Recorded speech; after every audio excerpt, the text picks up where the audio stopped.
muito obrigado pela sua presença aqui. Mais uma etapa da minha vida, né? Com esses 3 lançamentos, nem eu acredito, eu cheguei a 44 publicações.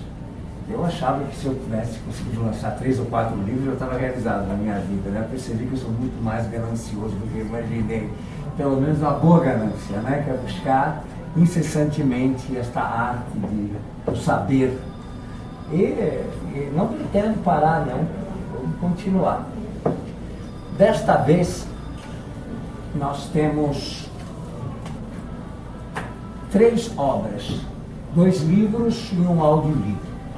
Eu sempre gosto de me explicar o porquê que eu lanço simultaneamente livro e audiolivro.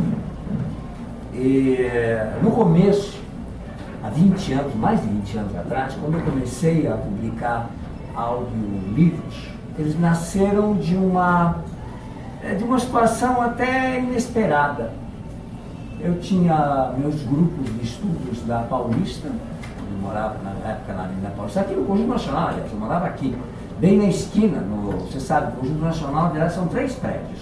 Parece que é um só, não é, eles são separados por 10 centímetros. É o Orça 1, o Orça 2 e o Guaipiá, que é o residencial que fica na esquina. São apartamentos enormes, inclusive. Na época, meus pais eram vivos, meu pai estava muito doente e eu tinha que dar uma assistência à minha mãe, que não conseguia mais dar conta dele. Então, eu os trouxe para morar comigo, eu tenho um apartamento grande para poder dar conta. Ele estava com enfisema muito grave, com diabetes, eu precisava de enfermeiro 24 horas, aquela coisa toda, oxigênio, etc. Então, naquela época distante, eu tinha meus alunos dos simpósios, como até hoje eu tenho, né? Os meus queridíssimos. Eu não tenho um hábito, na época era da fita cassete, vocês lembram, né? Com a caneta Bic, para a gente enrolar e esticar a fita sempre. E eles frequentavam, o Wagner está aí que não me deixa mentir, ele foi um dos que frequentou, desde tempos imemoriais, os simpósios. Falo em memoriais porque você sabe, nós estamos entrando na era paleontológica, não precisamos falar em datas, mas enfim. Então o pessoal o que fazia? Ele pegava e ia dar licença para gravar, e começavam a gravar porque eu ouço no carro por causa do trânsito. E as coisas que me escapam, eu pego e escuto de novo no trânsito. Você não quer ficar xingando os outros no trânsito, eu fico escutando, fico mais calmo e é mais agradável. E assim começou uma coleção muito grande, que durante muitos anos, essa história vem da década de 80, do século passado. E começou esse hábito. E aí eles pediam para fazer cópias. E ocorreu a ideia de voltar atrás na tradição antiga. E relendo a obra de Platão, eu vi que Sócrates abominava a escrita, onde ele dizia: onde nasce a persuasão, estabeleceu-se a mentira. E a escrita é um desastre para a nossa memória. É que ele não conheceu a internet, ele não conheceu a digitação, ele não viu esse horror que hoje nós enfrentamos. Hoje nós vivemos uma época dos desmemoriados. É inacreditável isso. Os meus queridos aqui, o Henrique, que me ajuda muito, aliás, ele me ajudou muito na confecção desse audiolivro, ele é brilhante nessa parte de editoração, de cortes, etc. Por favor. Ele, um dia, ele esquece as coisas, ele esquece, tem apenas 19 aninhos. É brilhante a cabeça dele, inteligentíssimo, mas ele, como todo jovem, e ele é um jovem diferenciado, porque ele aprende comigo a ouvir Bach, a ouvir Beethoven, né? É o mínimo que se pode querer em casa, né? E aprende a entender o que é ópera, enfim, é uma cultura muito diferenciada. Mas esquece das coisas, esquece tudo. Falei, mas meu Deus do céu, eu vou fazer 70 anos e eu tenho uma memória que meu avô ainda me dizia: você não tem memória de elefante, você tem memória de fazer inveja a uma manada de elefantes. Eu decorava dicionários inteiros com a maior tranquilidade, eu achava um prazer enorme. Eu nunca me permiti em ler uma aula. Posso ter um roteiro, mas jamais. Eu acho um desrespeito ao alunado meu de ficar lendo coisas. Se quiser ler, ele tem internet, ele tem um livro, não precisa de mim para isso. Ele tinha que ter a tradição oral por excelência. E hoje eu vejo que acabou a memória. Falei, mas você, com 19, já está ficando esclerosado. Não é possível. E eu, com 70, é memória incrível. Você esquece. Esquece mesmo, impressionante o que esquece. Mas por quê? Porque o exercício da memória. Sócrates tinha toda a razão. O exercício dos méritos não é senão a eterna vigilância dos vícios. E um dos vícios nossos é o esquecimento. Teócrito, no 6º século, já nos lembrava, antes de Cristo, hein? Os homens morrem porque esquecem. Haja psicanálise isso, né? O que a gente vai fazer em psicoterapia? Se lembrar de quem nós éramos, se lembrar do nosso esquecimento. A falsificação do ser é tão terrível hoje que nós esquecemos. Eu no meu consultório, porque sou um terapeuta, né?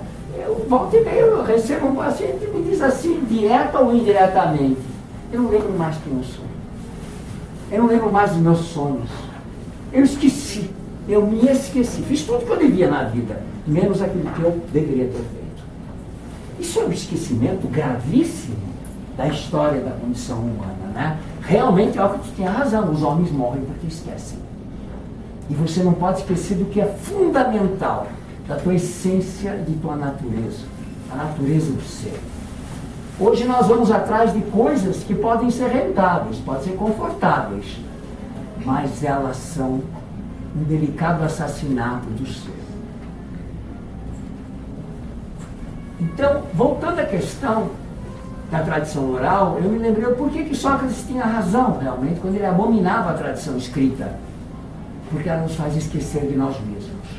Eu não falo da bela tradição escrita da poética, que é uma outra tradição. Eu falo da tradição escrita do discurso hipócrita, por exemplo, dos nossos queridos em Brasília. Por exemplo, aquilo é um horror da mentira, a arte de dissuasão. A arte de mentir. A retórica, cuja origem latina rector e direto, ganhou um sentido completamente falsificado, que é a arte de engabelar os outros. O demagogo, cuja origem é demos a voz, condutor do clã, como o homem da verdade, que conduz, o homem excepcional, que conduz todos os seus descendentes, tornou-se o demagogo que nós conhecemos hoje. Aquele que vende mentiras, ou vendedor de verdades, né? Que vem com a passinha assim para te enganar. Quer dizer, a tradição oral, ela vem de uma raiz fundamental, e é esta que eu procuro resgatar no audiolivro. Decor, vejam, outra ironia, decoração. Virou decoreba. Olha que horror. Mas a beleza da tradição oral está no entusiasmo, em você transmiti-la com toda a tua energia, com todo o teu coração. Isto a gente não consegue na leitura. Isso tem que ser na expressão oral. É claro que um audiolivro tem que ter esta paixão, porque senão aquele que ouve algo enfadonho. Tem que ser belo. Tem indivíduos que têm essa arte. Eu, graças a Deus, ganhei essa arte. Não me perguntem como, eu nunca estudei oratória. Mas ganhei ela de presente. Se você não transmite com paixão, sinto muito. É de uma chatice insuportável. É que nem a gente tomar aquelas aulas, lembram? Aquele mestre que vinha e que falava com aquela beleza incrível e nos encantava. E aquele outro chatão, insuportável, podia ser a disciplina que eles mais gostassem. Mas se o cara era chato para falar, monótono, Deus me livre, né? Então, o audiolivro resgata, além de a gente parar de brigar no trânsito, resgata esta beleza que é a tradição oral. Resgata a nossa paixão do belo, das belas palavras, mas com significado, com um resgate. O livro tem uma outra vantagem indiscutível, resgata o nosso imaginário. Ao contrário da televisão que estupidifica, porque ela te dá uma imagem fechada, sobre a qual você tem pouca chance, a não ser que seja uma obra de arte, ou do cinema, ela nos fecha a imagem. O livro não. O livro é um espetáculo de significados sobre os quais você tem que recriar. O mesmo livro que eu leio, que ela lê, que ele lê, não é o mesmo. Nós revivemos a própria imagem. Eu mesmo, como autor, quando eu escuto que lendo algum livro meu, eu não reconheço nada daquilo. Até porque não me pertence, né? Você sabe como é. O artista, ele tem que morrer no exato momento em que ele cria. Não lhe pertence mais a obra. A obra é criada, se ele se apropriar da sua obra, ele morre junto com ela, né? Thomas Mann gostava de dizer isso. E o próprio Beethoven dizia, após terminar uma sonata, eu me esqueço, eu nem sei mais do que ela não me pertence mais. Se eu me apoderar dela, eu não crio mais nada. E tem que ser assim. Esta é a beleza da criação que nos faz renascermos. Então, tanto a tradição escrita como a oral têm o seu lugar e ambas são insubstituíveis no meu entender. Uma nos dá uma paz contemplativa e meditativa, que é o livro, e o outro nos faz escutar a voz do mestre. E tem que ser o mestre. A tradição oral tem que ser um mestre, porque ele tem que nos apaixonar. Tem que ter o pathos, como diziam na antiguidade, né? Então, desta vez, eu estou trazendo para vocês 3 obras. Vou descrevê-las rapidamente. Está aqui Prometeu e Pandora, a criação dos homens. Isso aqui está escrito, eu tentei fazer algo limítrofe, está escrito em poesia dramática. Claro que eu tive que estudar para isso. Você tem que aprender como que se faz toda a métrica, né? Todos os exames, aquela história toda que é muito apaixonante. Mas não é por formalismo, é como tornar aquilo que eu acho mais belo da récita. Alguém já leu em voz alta Camões? Vocês não sabem o que perdem. Vocês não sabem o que perdem. Ele tem uma estética musical. Aliás, todo grande poeta. Isso acontece com Fernando Pessoa também, para falar da nossa língua, que dirá em outros também a mesma coisa. Então, existe um desafio belíssimo na poética, que é a musicalidade das palavras, que é um resgate ainda das tradições antigas, cuja última tradição foi Homero, Ilíada e Odisseia e na Teogonia de Hesíodo. É aqui que eu tento resgatar isso. As línguas antigas não eram faladas, eram cantadas. Havia uma expressão profunda, tem que ser decor. Ou aquilo que eu já tanto falei para meus alunos com entusiasmo, cuja palavra significa entheos, o Deus que te adentra e se expressa. Essa é a origem da palavra entusiasmo, da palavra grega. Ora, então, resgatar esta beleza está na poética. É nessa estética musical que nós resgatamos na poesia dramática. Por isso que eu digo sempre, olha, não basta ler poesia, recite em voz alta, cante-a. Para quem estuda o grego antigo, o grego arcaico, que não tem nada a ver com o grego antigo, ou pouco tem a ver, por exemplo, o grego da Ilíada é bem diferente do grego de Platão, e bem diferente do demótico, que vem pós. Enfim, isso não interessa para nós, interessa uma coisa fundamental. Ler a Ilíada a rigor é impossível, você tem que cantá-la. Ou você canta a Ilíada ou você não a leu. A própria estrutura linguística do grego arcaico é cantada. Por que nós temos ômega, ômicron? Ômega todo mundo conhece, ômicron ninguém conhece. Ó pequeno e ó grande, ó longo, que significa ó altura. É para cantar. Nós temos o Y. O Y que vocês conhecem é o I alto. É o I do canto soprano, é o I feminino, que aliás a igreja cristã proibiu no canto gregoriano, porque mulher é perigosa, você sabe. É proibido. Eles proibiram a nota Mi, que é a nota do Y, porque poderia despertar desejos em nós, homens, sabe como é que é? As mulheres sempre levam a gente para o mau caminho, né? Olha que idiotice, né? Mas é isso mesmo. É inacreditável esse tipo de detalhes. Mas a beleza do cântico na língua antiga grega é esta. O alfabeto, ele é cantável, obrigatoriamente. Então isso nos dá uma beleza incrível nessa leitura. Eu tentei resgatar esse tipo de coisa aqui na criação dos homens. É claro que tem um conteúdo importantíssimo, que é a história dos homens, numa tradição antiga muito bela. Sim, essa conversa de costela de Adão, né? Nós aqui resgatamos a história do hermafrodita primordial, dividido em 2 metades, uma masculina e outra feminina. é mais justo, vocês não acham? A mulher não é melhor que o homem, nem o homem é melhor que a mulher. São duas faces do mesmo mistério cósmico, desta beleza extraordinária. E assim nós vemos o mito da criação aqui retomado, mas eu retomei com outras questões importantes. Em primeiro lugar, é um mito que celebra a eterna busca do masculino pelo feminino e do feminino pelo masculino. Está claro e exíguo. E o grande Zeus, em duas metades, os separou, esse hermafrodita primordial, e condenou-os a eternamente buscar a sua metade perdida. Assim fariam menos guerras e amariam mais. Que bonito isso, né? Se a gente ouvisse essa lição até hoje, a gente poderia ter um mundo um pouco mais decente, um pouco mais digno. Guerrear menos e amar um pouco mais. Não importa como, faça isso. Então, esta é a história de Prometeu e Pandora, que retrata essa história da divisão primordial e fala da condição humana que nós tanto celebramos em todas as tradições religiosas. A queda nossa, o mito do paraíso perdido, né? Onde nós fomos abandonados pelos deuses. Nas tradições antigas, gregas e egípcias, o paraíso não está lá no céu, estava aqui mesmo na terra. Mas os deuses esconderam os frutos da terra, foram embora, deixaram a gente aqui e nos condenaram a 3 maldições. Primeira, tiraram a imortalidade. Isso é um detalhe desagradável, vocês não acham? Mas que coisa, não? Nós tirar a imortalidade da gente, se viu isso, né? Porque você sabe que nós somos deuses que choramos nossa imortalidade perdida.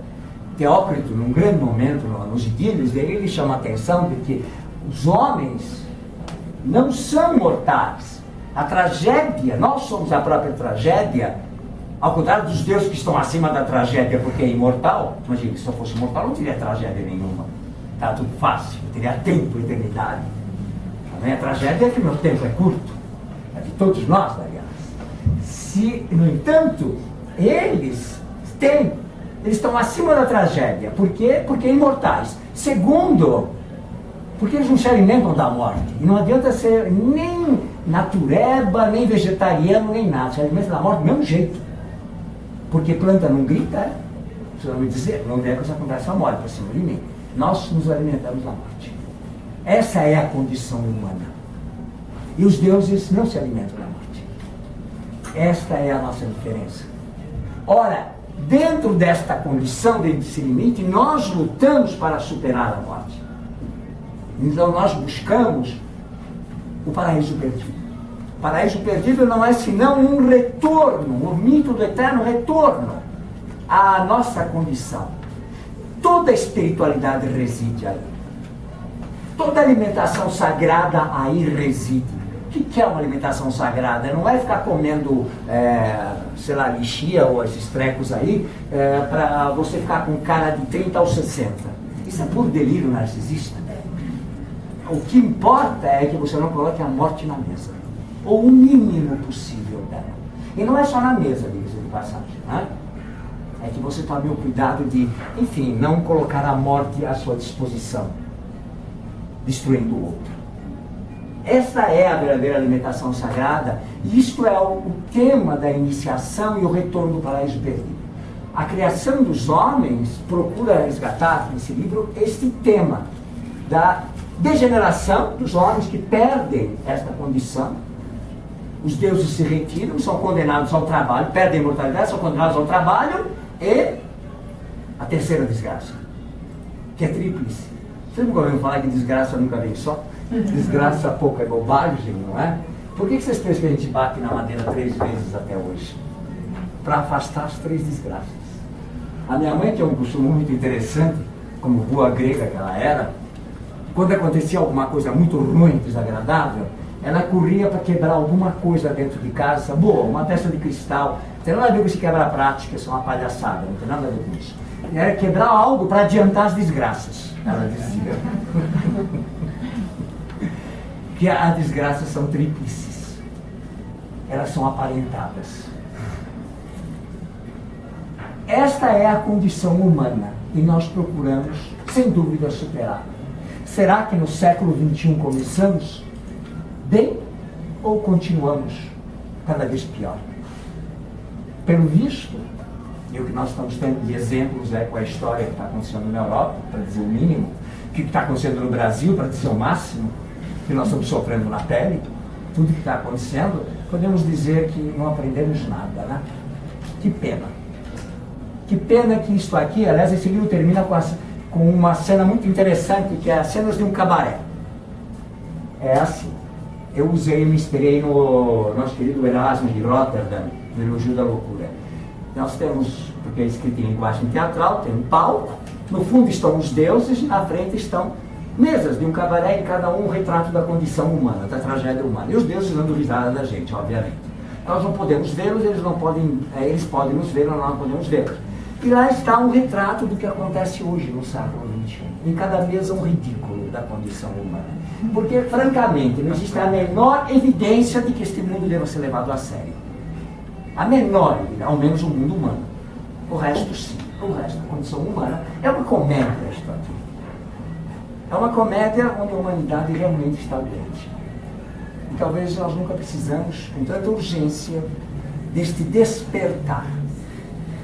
Nunca estivemos tão afastados de nós mesmos, tão distantes e criando coisas que parece que ninguém se toca, que por mais que você crie objetos aqui, você vai largar tudo aqui. Você não percebeu que teu corpo é alugado? Até teu corpo é alugado aqui. E a indústria dos cosméticos é a que mais rende hoje. Para quê? Imagine os egípcios com as múmias, nós ganhamos 10-0, nós somos com múmias vivas andando. Hoje é um espetáculo de múmias vivas, eu acho. Porque você vê aqueles botox, aquela cara, assim, meu Deus do céu, mas escapou de que pirâmide. Você entendeu? Que pirâmide escapou isso aí. Perdeu-se a beleza das rugas, que é a expressão do rosto. Os rostos estão paralisados. Eu acho francamente assustador. Essa indústria do Botox, para mim, é a indústria, eu diria, do Memox. Múmias ao máximo. É isso que nós estamos criando. Algo que vai ficar. Não vai durar. E nós esquecemos do outro lado, né? Aquilo que tão bem foi colocado como o pecado original, que aparece aqui. Que é um tema que todo mundo conhece. Aliás, culpa é o tema predileto da tradição judaico-cristã. A tradição cristã tem que viver culpada sempre, se castigando, se chicoteando. A tradição judaica fica doente e vai no Einstein. Entende? Mas todo mundo tem que arrumar um jeito de se culpar e de se castigar. É assim. Os islâmicos vão pior ainda, eles ficam se chicoteando mesmo, se sanguentando e assim por diante. Culpa e existência. Parece que a tradição nossa não consegue pensar um Eros liberto da culpa, um Eros que celebre a vida, como a gente vê nas tradições arcaicas. Celebrar a vida é, como dizem os caipiras, é enricar, né? Enricar, se encher de tranqueiras que vai largar tudo aqui. Como Jean Cocteau disse naquela obra-prima dele, Les Enfants Terribles, ache tempo para gastar, não dinheiro, idiota.